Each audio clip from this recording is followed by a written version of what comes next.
نبی صلی اللہ علیہ وسلم پر پہلی وحی آئی تو آپ علیہ السلام ڈر گئے، بے ہوش ہو گئے۔ گھر آئے تو ام المؤمنین خدیجہ رضی اللہ تعالی عنہ کو کہتے ہیں کہ خدیجہ مجھے اپنی جان کا خطرہ لاحق ہو گیا۔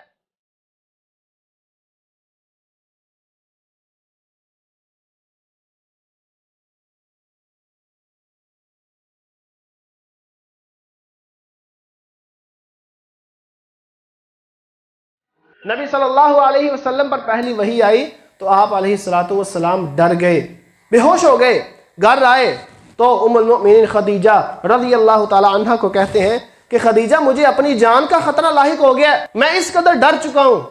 تو خدیجہ رضی اللہ تعالی عنہ نے کیا کہا تھا؟ کلا، ہرگز نہیں، واللہ ما یخزیک اللہ ابدا، پریشان نہیں ہونا، اللہ رب العزت آپ کو کبھی رسوا نہیں کرے گا۔ پھر آگے وجہ بھی بیان فرمائی، فرمایا انک لا تصل الرحم، آپ تو صلہ رحمی کرتے ہیں، آپ تو صلہ رحمی کرتے ہیں، رشتہ داروں کو جوڑتے ہیں۔ کسی کی آپس کے اندر لڑائی ہوگی آپ تو ان کو جوڑنے والے ہیں، اللہ رب العزت آپ کو کیسے ضائع کرتا ہے؟ وتحمل الکلا، جو ناتواں ہیں، کمزور ہیں، ان کا بوجھ آپ اٹھاتے ہیں، اپنے ذمے لے لیتے ہیں، اللہ رب العزت آپ کو کیسے ضائع کرے گا؟ وتقری الضیف، اور مہمانوں کی مہمان نوازی کرتے ہیں۔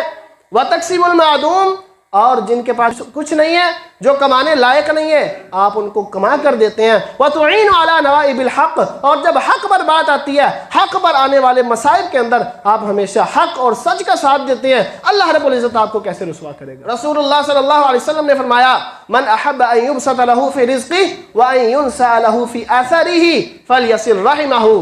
آج ہم اپنے رزق کی وجہ سے پریشان ہیں، فرمایا من احب ان یبسط له فی رزقہ، جو بندہ چاہتا ہے نا میرا رزق کشادہ ہو جائے، میرے رزق کے اندر اللہ رب العزت برکت کر دے، وَأَن يُنْسَأَ لَهُ فِي أَثَرِهِ، اور میرے نشانات قدم باقی رہیں، میں اس دنیا سے چلا جاؤں اور مجھے لوگ اچھے الفاظ کے ساتھ یاد کریں۔